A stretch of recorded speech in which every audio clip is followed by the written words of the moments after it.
குறளரசன் அங்கிருந்தான். வார்த்தை தமிழுக்கு வழங்கிய தமிழ்வேந்தன் கம்பன் இருந்தான். வயதான தமிழ் பாட்டி அவை இருந்தால். அரசியலில் புலிச்சோர நாடறிந்த புகழேந்தி அங்கிருந்தான். நக்கீரன், நன்னாகன், அப்பசலை, உக்கூர், மாசாத்தி, ஒன்சாத்து, திறம்பெடுத்த தக்கோல், காவலராம் வாழ்வுக்கு காவலனா நம்பி அவன் பாட்டெடுத்த தம்பி. எத்தனை பேர் அத்தனை பேரும் மொத்தமாய் கூடி நின்று யாப்பிலா பாடலேனும் யார்தரும் கவிதையேனும் மாப்பிளா போல எண்ணி மடியிலே வாங்கி கொண்டு காப்பிலா தமிழர் வாழ்வில் காலமெல்லாம் வாழ்ந்து வருகின்ற மூப்பில்லா தாயே, முத்தமிழ் தாயே, உன் பாதம் தொட்டு வணங்குகின்றேன். சான்றோர் அவையிலே இந்த தியாகிகள் தினத்திலே மகாத்மாவினுடைய அகிம்சையும் இந்திய சுதந்திர போராட்டத்துடைய வரலாறை பற்றி உங்களிடத்திலே உரையாற்றுகின்றேன்.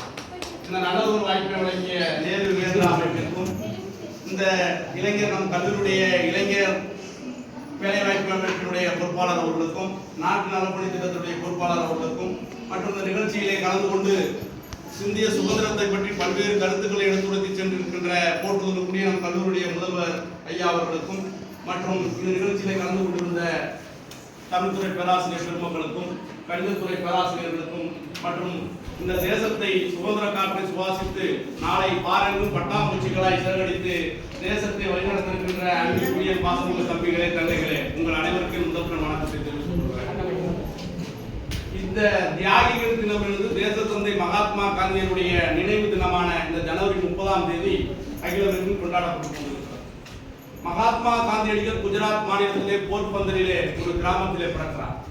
இந்த தேசத்துக்காக பாடுபட வேண்டும் என்ற எண்ணம் அவருக்கு எப்பொழுது வருகிறது சொன்னால், உயர்நிலை பள்ளியை முடித்துவிட்டு லண்டனிலே பாரிஸ்டர் பட்டம், வழக்கறிஞர் பட்டம் படிக்கிறார். நம்முடைய வட மாநிலத்திலே வழக்கறிஞராக முயற்சி செய்கிறார். பின்பு தென்னாப்பிரிக்காவிலே வழக்கறிஞராக பணியாற்றி கொண்டிருக்கிறார். தென்னாப்பிரிக்காவிலே பணியாற்றி கொண்டிருக்கின்ற பொழுது அந்த தென்னாப்பிரிக்க மக்களுக்காக குரல் கொடுக்கார். எப்படி அவர் அந்த இயக்கத்திலே ஒரு சமூக தொண்டிலே போராட்டத்திலே கலந்து கொள்ளார் என்று சொன்னால், முதல் வகுப்பு புகைவண்டியிலே பயணம் செய்கிறார். முதல் வகுப்பிலே மகாத்மா காந்தியடிகள் வெள்ளையர்களுக்கு கூட சிவப்பாக இருப்பார். பாரிஸ்டர் பட்டம் பெற்றவர், மிக ஆடைகள், உயர்ந்த ஆடைகள் அணியக்கூடியவர். ஆனால் முதல் வகுப்பிலே வெள்ளையர்கள் மட்டும்தான் செல்ல வேண்டும் என்று சொல்லி தேச தந்தை மகாத்மா காந்தியடிகளை அந்த புகைவண்டி முதல் வகுப்பு பெட்டியிலிருந்து இறக்கிவிடப்படுகிறார். அதுவரை ஒரு சாதாரண காந்தியாகத்தான் இருக்கிறார், மோகன்தாஸ் காந்தியாகத்தான் இருக்கிறார். தனக்கு ஏற்பட்ட அவமானத்திற்கு பிறகு நாம் படித்து வழக்கறிஞராக இருக்கின்ற நமக்கே எவ்வளவு பிரச்சனைகள் இருக்கிறது என்று சொன்னால், இந்த தேசத்தில் இருக்கக்கூடிய மற்ற கடைநிலைகளுக்கு எவ்வளவு பிரச்சனைகள் இருக்கும், நம் இந்திய தேசத்தை ஆளு கொண்டிருக்கின்ற பொழுது அந்த மக்களுடைய நிலை எவ்வாறு இருக்கும் என்று சிந்திக்கின்றார். பின்பு தென்னாப்பிரிக்காவிலே மக்களுக்கு எதிரான பிரச்சனை என்றால் என்னை சந்திக்கலாம் என்று சொல்கிறார். பாலசுப்ரமணியன் என்கிற முதலாக அந்த வேலை செய்கின்ற ஒரு தமிழனை அந்த நிர்வாகத்தினுடைய தலைவர் அடித்து விடுகிறார். மகாத்மா காந்தியடிகள் முறையிடுகிறார். அவர் அந்த கருத்தை நீதிமன்றத்தில் வாதிடுகிறார். பின்பு அந்த மக்களுக்காக அந்த குரல் கொடுக்கிறார். தென்னாப்பிரிக்காவிலே இந்தியர் அந்த தென்னாப்பிரிக்காவிலே சுதந்திரத்துக்காக அந்த மக்களுக்கு ஏற்படுகிற அநீதிக்காக அந்த தேசத்தை போராடுகின்ற பொழுது அவரோடு முதலாவதாக தோல் கொடுத்து நின்றவர்கள் தமிழர். அதிலும் குறிப்பாக 14 வயது நிரம்பிய தில்லைவாடை வள்ளியம்மை என்கின்ற அந்த பெண் அந்த போராட்ட களத்திலே முன்னின்று போராடி சிறையிலே அவர் அடைக்கப்படுகிறார். கண்ணும் மண்ணும் கலந்த உணவை கொடுத்து நோய்வாய்ப்பட்டு 14 வயதிலேயே உயிர் நீக்கின்ற ஒரு பெண்ணாக தில்லையாடி வள்ளியம்மை இருக்கிறார். தென்னாப்பிரிக்காவுடைய அந்த வரலாற்றை 2 நூல்கள் மகாத்மா காந்தி எழுதியிருக்கிறார். அதில் என்னுடைய வளர்ப்பு மகளாக தில்லையாடி வள்ளியம்மை இருப்பார், அவரை நினைவு என்றும் போட்டப்படும் என்று சொல்கிறார். அன்பிற்கினியவர்களே, இந்த சுதந்திரம் என்பது சாதாரணமாக வரவில்லை. அக்கா கொடுக்க சுக்கா மிளகா சுதந்திரம் கிளியே என்று கேட்பான் பார். இந்த சுதந்திரம் சாதாரணமாக வந்ததா? இல்லை. 1900 ஒரு சென்ற ஞாயிற்றுக்கிழமை நம்ம ஜனவரி 26 குடியரசு அந்த இது பண்ணோம். முதலாக ஜனவரி 30 இந்த தேச தந்தையினுடைய அந்த நினைவு தினத்துக்கு அந்த 30ஆம் நாளே அவர் சுதந்திரத்திற்காக போராடி இருக்கிறார், கொடியேற்றப்படுகிறார். அதனால்தான் பாரதி சொன்னான், ஆடுவோமே பண்டு பாடுவோமே ஆனந்த சுதந்திரம் அடைந்து விட்டோம் என்று. வெள்ளி பனிமலையின் மீது உழவுவோம், அடி மேலே கடற்பிடிதும் பள்ளி தலமடைத்து கோயில் செய்வோம், பாரத தேசம் என்று தோற்கத்துவோம். சிங்கள தீவிற்கு ஒரு பாலம் அமைப்போம், சேதுவை மேல்முத்தி வீதி சமைப்போம், வங்கத்தில் ஓடி வரும் நீரின் மிகையால் மையத்து நாடுகளில் பயிர் செய்வோம் என்று சொன்னார். இந்த இந்திய சுதந்திரத்திற்காக தேச தந்தைகள் இந்த இந்திய நாட்டிற்கு வருவதற்கு முன்பே இந்த இந்தியாவின் சுதந்திர காற்றுக்காக பல பேர் நிறுத்தி விட்டார்கள். இங்கே இவர் அகிம்சை என்கின்ற ஆயுதத்தை எடுக்கிறார். நாம் ஆயுதம் ஏந்தினால் ஆயுதத்தினால் ஏற்படுகின்ற விளைவு என்ன ஏற்படும்? ஏகப்பட்டதாக இருக்கும். அதனால் அகிம்சை வழியிலே ஆங்கிலத்தில் இருக்க வேண்டும் என்கின்ற பொழுது மிதவாதிகள், தீவிரவாதிகள் என்கின்ற 2 அமைப்புகள் பிரிந்தது. மிதவாதிகளுடைய தலைவராக கோபாலகிருஷ்ணன் கோகலே அவருடைய ஒரு அமைப்பு ஏற்படுகிறது. தீவிரவாதிகளுடைய தலைவராக நேதாஜி சுபாஷ் சந்திர போஸ் தலைமையேற்கிறார். மகாத்மா காந்தியடிகள் வந்த பின்புதான் இங்கே வெள்ளையனே வெளியேறு இயக்கம், உப்பு சத்தியாகிரக இயக்கம், சௌரி சௌரா சம்பவ இயக்கம் நடைபெறுகிறது. அங்க நீங்க நம் முதல்வர் அவர்கள் குறிப்பிட்டார்களே ஜாலியன் வாலாபாக், அந்த 4 புறமும் சுவர்களால் மதி சுவர்கள் இருக்கப்பட்ட உயர்ந்து இருக்கக்கூடிய இடம், ஒரே ஒரு அறை தான் அந்த உள்ள நுழைய முடியும், வெளியில போக முடியாது. அந்த ஒரு அறையை மூடிவிட்டு ஜெனரல் ஓ டயர் என்கின்ற அந்த ராணுவ அதிகாரி உள்ளே வந்து அந்த மக்களை கண்மூடித்தனமாக ராணுவ ஆர்டர் சொல்லி அவன் அந்த ராணுவத்தில் குண்டுகள் மக்களுடைய இந்திய மக்களுடைய உடம்பிலே பாய்ந்து கொண்டு ரத்தம் பீரிட்டு அடிக்கிறது. எல்லாம் மேலே ஏறி தன் உயிரை காப்பாற்றிக் கொள்ள வேண்டும் என்ற சுவற்றிலே ஏறி முயற்சித்தார்கள். பல பேர் உயிர் நீக்கப்பட்டார். அன்று ஆங்கில அரசுகள் சொன்ன உயிர் நீத்தவருடைய எண்ணிக்கையே கிட்டத்தட்ட 400-500. ஆனால் உண்மையில் உயிர் நீத்தவர்கள் ஏகப்பட்ட பேர், வரலாறுகள் மறைக்கப்படும். அதில்தான் நம்முடைய லாலா லஜபதி ராய் போன்றவர்கள் அங்கே போராடுகின்ற பொழுது அவர் தலையிலே அடித்து சிஆர் தாஸ் போன்றவர்களுக்கெல்லாம் காயம் ஏற்படுகிறது. அதில் கோமுட்ட 4 இளைஞர்கள் தான் பகத்சிங், ராஜ்பகதூர், அந்த ராஜ்குரு, அந்த 4 பேர் என்ன பண்றாங்க, இந்த ஓட்டையர் பதவியில் இருந்து விலகி மீண்டும் லண்டனிலே போய் இருந்த பொழுது நாடாளுமன்றத்துக்குள்ளேயே சென்று ஒரு இந்தியாவினுடைய சுதந்திர காற்றை சுவாசித்த அந்த பகத்சிங் அந்த 4 பேரும் ஆங்கிலேயருடைய நாடாளுமன்றத்திற்குள் சென்றே வெடிகுண்டு வீசுகிறார்கள். ஆனால் அந்த வெடிகுண்டு வீரியமாக இல்லை, கைது செய்யப்பட்டு சொல்கிறார்கள், எங்களுடைய வீரத்தை காண்பதற்காக, எங்கள் மக்களுடைய துன்பத்தை காண்பதற்காக அந்த வெடிகுண்டை வீசினோம், உங்களை கொல்ல வேண்டும் என்கின்ற எண்ணம் இல்லை, இருந்தால் இன்னும் அதீதம் அனுபவித்த வீசினால் அந்த நாடாளுமன்றமே நாசமாய் இருக்கும் என்று சொல்கிறார். அப்படிப்பட்ட இந்த சுதந்திர காற்றை சுவாசிப்பதற்காக எண்ணற்ற வீரர்கள் உயிரிழந்திருக்கிறார். நாம் சொல்லுகிறோம், அந்த சுதந்திர கொடி ஏற்றுகின்ற பொழுது அந்த 3 வண்ணங்கள் என்னது, காவி, வெள்ளை, பச்சை. அந்த காவி என்பது இந்திய தேசத்திற்காக உயிர் நீத்தவருடைய எண்ணிக்கை, பல லட்சக்கணக்கான பேர் உயிர் நீத்திருக்கார்கள். அதில் மகாத்மா காந்தியடிகள் அகிம்சை என்னும் ஆயுதத்தை கொண்டு போராடுகிறார். நம்மளுடைய பிரெஞ்சு சிந்தனையாளர் சொல்கிறார், மகாத்மா காந்தியடிகள் சிலுவையில் அறையப்படாத ஒரு இயேசுநாதர் என்கிறார். ஏனென்றால் இவருக்கு மகாத்மா காந்தியடிகள் தன்னுடைய வாழ்நாளில் பல நாட்கள் சிறையில் இருந்திருக்கிறார். பென்சில் நாம் பயன்படுத்துகின்ற அந்த காகித குச்சி பென்சில் இருக்கு பாருங்க, அதை கடைசி நுனிமுனை வரை வைத்திருப்பார். தன்னுடைய கழிவறையை அவரே சுத்தம் செய்வார். கழிவறையை சுத்தம் செய்வது மிகப்பெரிய கலை என்றார். ஒவ்வொரு இடத்திலும் தந்தை பெரியார் எப்படி நாளனா என்று சேகரித்து ஒரு அதே மக்களுக்காக பயன்படுகின்ற பொழுது தன்னுடைய நிலத்தை எல்லாம் கொடுத்து தந்தை பெரியார்கள் ஒரு உருவாக்கப்பட்டது போல இவர் சுதந்திர காலத்தில் ஒவ்வொரு இடமும் நாளனா ரூபாய் 5 ரூபாய் என்று சேகரித்ததை கொண்டு வார்தா என்கின்ற ஆசிரம பள்ளியை ஆதார கல்வி கொள்கையை ஏற்படுத்துகிறார். அங்கே இந்த தொழிற்கல்வியோடு கூடிய கல்வி முறை மாணவர்களுக்கு கொடுக்கப்படும் என்று அவர் அந்த முயற்சி செய்கிறார்.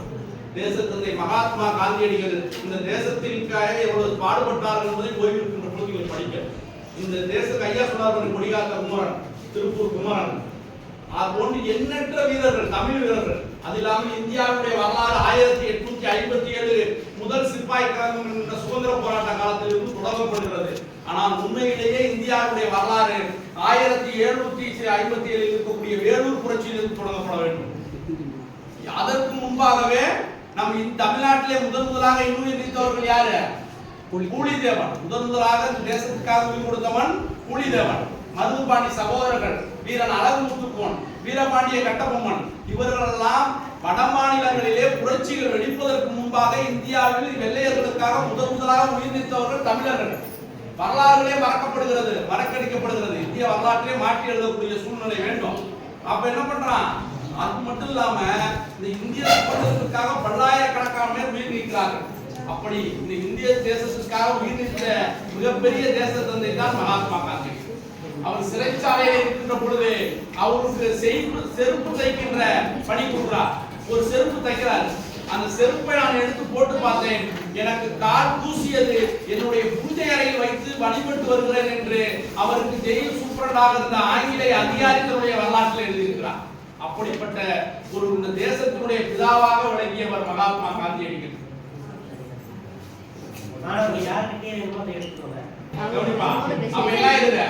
அதுக்கப்புறம் பாத்தீங்கன்னா நீங்க மகாத்மா காந்தியடிகளுடைய அந்த சௌரி சம்ரா சம்பவத்தின் போது 21 காவல்துறை அதிகாரிகள் கொல்லப்படுகிறார். அப்பதான் அவர் முன்னாள் இருந்து அகிம்சை என்கின்ற ஆயுதத்தால் தான் ஆங்கிலேயர்கள் இருக்க வேண்டும் என்று சொல்கிறார். இறுதியாக வெள்ளையனே வெளியேறு இயக்கம் தோன்றிய பின்பு டூ ஆர் டை என்று சொல்கிறார். செய் அல்லது செத்து முடி என்று கடைசியில் வீரமுழக்கம் கொடுக்கிறார். தேசத்தந்தை மகாத்மா காந்தியடிகள் அதனால்தான் மேலை நாட்டு அறிஞர் தென்னாப்பிரிக்காவுடைய 24 ஆண்டுகள் சிறைச்சாலையில் இருந்த நெல்சன் மண்டேலா சொல்கிறார், உங்களுக்கு முன்னோடியாக இருந்தவர் யார்? எப்படி இத்தனை ஆண்டு காலம் நீங்கள் சிறைச்சாலையில் இருந்த பின்பு மக்களுக்கு கொண்டாற்ற முடியும் என்று கேட்கின்ற பொழுது, எனக்கு இந்தியாவில் தேசத்தந்தை மகாத்மா காந்தியடிகள் தான் என்னுடைய முன்னோடி. அவர்தான் இந்த உலகத்திலேயே தனி மனிதனை முன்னிலைப்படுத்தாமல் மக்களை ஒன்று திரட்டி ஒரு இயக்கத்தில் ஒரு நாட்டுக்காக போராடி சுதந்திரத்தை பெற்றுத் தந்த மாபெரும் தலைவர் என்று சொல்கிறார். அமெரிக்காவிலே கருப்பின மக்களுக்காக உயிரிழந்து பெரிய போராட்டம் செய்த மார்ட்டின் லூதர் கிங் அவருடைய சட்டைப்பையிலே மகாத்மாவுடைய படத்தை வைத்திருந்தார். நீங்கள் கருப்பின மக்களுக்காக எப்படி இவ்வளவு முறையிலே போராடுகிறீர்கள்? அவர் ஒரு பாதிரியா எப்படி என்று கேட்ட பொழுது, எனக்கு என்னுடைய வழிகாட்டி என்னுடைய குருநாதர் இந்தியாவில் இருக்கக்கூடிய தேசத்தந்தை மகாத்மா காந்தியடிகள் என்று சொல்கிறார். இப்படி மேலை நாட்டு அறிஞர்கள் கருப்பினத்தை வெள்ளை மாளிகைக்குள் யார் கருப்பின மக்கள் நுழைய முடியாது என்கின்ற நிலை இருந்த பொழுது, முதலாக வெள்ளை அமெரிக்க மாளிகைக்குள் ஆபிரகாம் லிங்கன் என்கின்ற செருப்பு தைக்கின்ற தொழிலாளருடைய மகன் அதிபராக அமர்கின்றார்.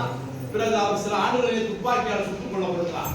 அதே வெள்ளை மாளிகைக்கு நுழைந்த ஒரு கருப்பராக இருக்கக்கூடிய பராக் ஒபாமா 2 முறை அந்த அமெரிக்காவுடைய குடியரசுத் தலைவராக உயர்ந்தார் என்று சொன்னார். அவர் சொல்கிறார், என்னுடைய வாழ்வின் வழிகாட்டி இந்தியாவுடைய தேசத்தை மகாத்மா காந்தியடிகள். அவருடைய அந்த அகிம்சை கொள்கையை படித்த பின்புதான் நாம் இந்த தேசத்தில் நம்மால் சாதிக்க முடியும் என்று நினைத்தேன் என்று சொல்லி அவர் உலகத்தில் இருக்கக்கூடிய தலைவர்கள் எல்லாம் தேசத்தந்தையை போட்டுகிறார்கள். உலகத்தில் இருக்கக்கூடிய பெரிய பெரிய ஆளுமைகள் எல்லாம் தேசத்தினுடைய கருத்துக்களை எடுத்துக் கொள்கிறார்கள். அதனால்தான் சொன்னார் மகாத்மா அடிகளார், இந்த மதம் ஜாதி மதத்தினுடைய அடிப்படை ஐயா சொன்னார். சுதந்திரம் காட்டில் 1947 ஆகஸ்ட் 14 பாகிஸ்தானுக்கு சுதந்திரம் கொடுக்கப்படுகிறது. 1945 இந்தியாவுக்கு சுதந்திரம் கொடுக்கப்படுகிறது. ஆங்கிலேயர்கள் செல்கின்ற பொழுது கூட இந்தியர்களிடத்திலே சண்டையை மூட்டிவிட்டு செல்ல வேண்டும் என்று சொல்லி பாகிஸ்தான் யூனியன் பிரதேசம் என்றும் இந்திய யூனியன் பிரதேசம் என்றும், அது மட்டும் இல்லாமல் 570 சமஸ்தானங்கள் நீங்கள் தனியாக இயங்கிக் கொள்ளலாம். விருப்பம் இருந்தால் நீங்கள் பாகிஸ்தானோடு இணையலாம், விருப்பம் இருந்தால் இந்தியாவோடு இணையலாம், இல்லை என்றால் நீங்கள் சுதந்திரமாகவே இயங்கலாம் என்று சொல்லிதான் சுதந்திரம் கொடுத்து செல்கிறார்கள். இந்த தேசத்துடைய தந்தை மகாத்மா காந்தியடிகள் பல மணி நேரம் முகமது அலி ஜின்னா, பாகிஸ்தானுடைய தந்தை என்று போற்றப்படுகின்ற முகமது அலி ஜின்னாவிடம் கேட்கிறார், தயவு செய்து நேருவை நான் இந்திய பிரதமராக அறிவிக்கவில்லை.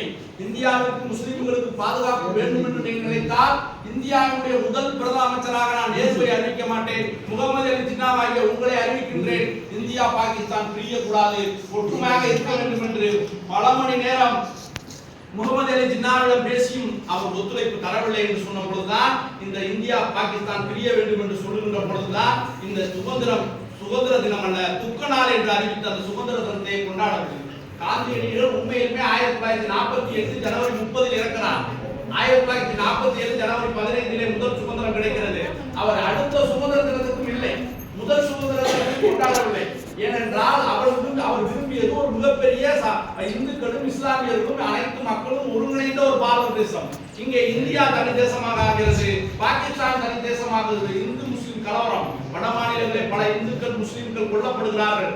அப்போது சொல்கிறார், முஸ்லிம்கள் தாக்கப்பட்டால் முதலாளாக நான் வந்து நிற்பேன், முஸ்லிம்களை கை கொள்ளக்கூடாது, அவருடைய சகோதரர் என்று சொல்லி முஸ்லிம்காக முதலாளாக போய் காந்தியடிகள் மிகப்பெரிய போராட்டம் செய்வதனால்தான் தீவிர இந்துத்துவ கொள்கையில் கொண்ட அந்த கோட்சே காந்தியடிகளை சுட்டுக் கொள்கிறார். அவர் சொன்ன கைது செய்த போது ஏன் காந்தியடிகளை சொன்னா என்று கேட்ட பொழுது, இந்திய தேசத்தில் ஒரு இந்துவாக இருந்து கொண்டு அவர் இஸ்லாமியர்களுக்கு ஆதரவாக இருந்தார், என்னால் தாங்கிக் கொள்ள முடியவில்லை, அதனால் சுட்டுக் கொண்டேன் என்று சொல்கிறார். அப்ப இந்த இந்தியா என்பது இந்துக்களும் இஸ்லாமியர்களும் இரு கண்கள் என்று சொல்வார்கள், அதை போல காந்தியடிகள் அப்படி இந்த தேசத்துக்காக அவர் ஆற்றிய கொள்கை, அவர் வகுத்த பாதைகள், அவருடைய இது. ஏன்னா இங்கே மனிதநேயங்கள் மறைந்து கொண்டிருக்கிறது. மேரிக்கும் ஆரோக்கியசாமிக்கும் பிறந்தால் அவன் கிறிஸ்துவன், பாபருக்கும் நூர்ஜஹானுக்கும் பிறந்தால் அவன் இஸ்லாமியன், ராமனுக்கும் சீதைக்கும் பிறந்தால் அவன் இந்து, யாருக்கும் பிறந்தால் அவன் மனிதன் என்று கேட்பார்கள். மனிதநேயங்கள் மலர்கின்றது. அன்பிற்குரிய மாணவ செல்வங்களே, இந்த சுதந்திர காற்றை சுவாசிப்பதற்காக எண்ணற்ற வீரர்கள் இங்கே உயிர் நீத்திருக்கிறார்கள். வரலாறை படிக்க வேண்டும். வாசியம் என்கின்ற ஆரியா அந்த ஆங்கில கொடியை ஏற்றிவிட்டு இந்திய கொடியை ஏற்றிவிட்டான் என்பதற்காக அந்த வாளாலே குத்திக் கொல்லப்பட்டான். பல பெண்கள் தன்னுடைய கற்புகளையும் உயிர்களையும் நீத்திருக்கிறார்கள் இந்த சுதந்திர காற்றை சுவாசிப்பதற்காக. இந்த சுதந்திரம் என்பது சும்மா கிடைக்கவில்லை. சுதந்திரம் என்பார்கள் இந்த சுதந்திரத்துக்காக தண்ணீர் விட்டோ வளர்த்தோம் சர்வேசா, இப்பயிரை கண்ணீரால் காப்போம் என்பார்கள். அப்ப அப்படிப்பட்ட அந்த சுதந்திரத்தை நாம் சுவாசிக்கிறோம் என்று சொன்னால் இந்த சுதந்திரத்திற்காக உயிரிழந்த தியாகிகளை பற்றி நாம் ஒன்றும் சிந்திக்க வேண்டும். இது நம் வீட்டு பக்கத்தில் தெரு பைப்புகளின் பிரச்சனை என்றால் கூட நம்ம அம்மா என்ன சொல்றாங்க, நீ போகாத பக்கத்தில் இருக்காங்க அப்புறம் பேசிக்கலாம். ஆனா ஒரு தேசத்துக்காக வாஞ்சிநாதனுடைய மனைவி, நம்முடைய திருப்பூருடைய மனைவி கர்ப்பவதியாக இருக்கிறார், அவர் தாயார் போவாத என்று சொல்கிறார். தேசம்தான் எனக்கு முக்கியம் என்று சொல்லி தன் கர்ப்பவதியான மனைவியை விட்டு சென்று முதல்வர்கள் சொன்னது போல கொடியை போட்டு விட்டிருந்தால் உயிர் காப்பாற்றிருக்கலாம். என் உயிர் போனாலும் பரவாயில்ல, இந்திய தேசத்தினுடைய கொடியை கீழே விடமாட்டேன், வந்தே மாதம் ஜெயிக்கின்ற என்று சொல்லி மண்ணிலே மரணிக்கின்ற தருவாயில் கூட தேசத்தினுடைய மூவண்ண கொடியை உதவியை போட்டுக் கொண்டு இன்னும் அடித்தானாங்க நம்மளுடைய திருப்பூர் குமரன். இப்படி எண்ணற்ற தியாகிகளுடைய உயிர் தியாகங்களால் அந்த உயிருடைய மூச்சினுடைய காற்றின் மூலமாகத்தான் நாம் ஏற்றுகின்ற அந்த கொடி என்பது, அந்த கொடியை எடுத்துக்கின்ற பொழுது அந்த கயிறுல ஏற்றிருக்கோமா, கயிறு நினைத்துக் கொண்டிருக்கின்றோம். அன்பிற்கினிய மாணவர்களே, அந்த கயிறல்ல, பல இந்திய சுதந்திரத்துக்காக நம் தியாகிகள் சிந்திய அவர்கள் வெளிப்படுத்திய உயிர், அவருடைய உயிரிலே தான் நாம் ஏற்றிக் கொண்டிருக்கின்றோம். அப்படிப்பட்ட இந்த பொன்னாடி தேசத்தினுடைய வரலாறுகளை, தமிழுக்கு இந்த தேசத்துக்காக பாடுபட்டவருடைய வாழ்க்கை வரலாறுகளை ஓய்வெடுக்கின்ற பொழுது நீங்கள் படிக்க வேண்டும். இறுதியாக இந்த தேச தந்தையினுடைய பெயரை இந்திரா காந்தியினுடைய குடும்பம் எடுத்துக்கொண்டது. தேச தந்தையுடைய உருவத்தை இந்திய அரசாங்கம் எடுத்துக்கொண்டது. தேச தந்தையுடைய பொருட்களை உடைமைகள் எல்லாம் இதை மல்லையார் ஏற்படுத்தி விட்டார். தேச தந்தையிடமிருந்து நாம் எடுத்துக்கொள்ளாது அவருடைய அகிம்சை கொள்கையையும் அவருடைய தியாகத்தை. ஆக அகிம்சை கொள்கை வழியிலே நீங்கள் நடக்க வேண்டும். இந்த தேசத்துக்காக பாடுபட்டவருடைய வரலாறுகளை படிக்க வேண்டும்.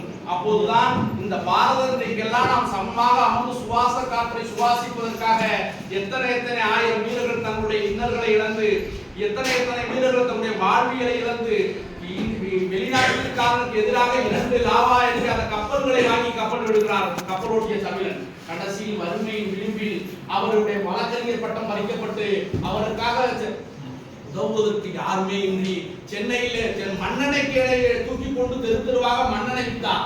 உதவுவதற்கு யாருமே இல்லை. அப்படி துன்பப்பட்டு இறந்தார் ராவுசி. பாரதி இந்த தேசத்திற்காக பல சுதந்திர போராட்டங்களை பாடியவர். அவருடைய பாடலை ஆங்கில அரசு தடை செய்தது. ஆனால் அவர் இறந்த முன்பு அவருடைய இறுதி ஊர்வலத்தில் அவருடைய அந்த பிணத்தை தூக்குவதற்கு 4 பேர் கூட இல்லை. வைரமுத்து சொல்வார், பாரதியின் இறுதி ஊர்வலத்தில் அவர் உடலின் மீது வைத்த ஈக்களின் எண்ணிக்கை விட ஆட்களின் எண்ணிக்கை குறைவு என்று சொல்வார். இந்த தேசத்துக்காக பாடுபட்டவர்களை இந்த அளவுதான் வைக்கிறது. நம்மை பொறுத்தளவு குடியரசு சுதந்திர தினம் என்றால் விடுமுறை 2 ஈர்ப்பு தருவார்கள் என்ற நம்பிக்கை மாணவர்களே இருக்கிறது. அப்படி அல்ல.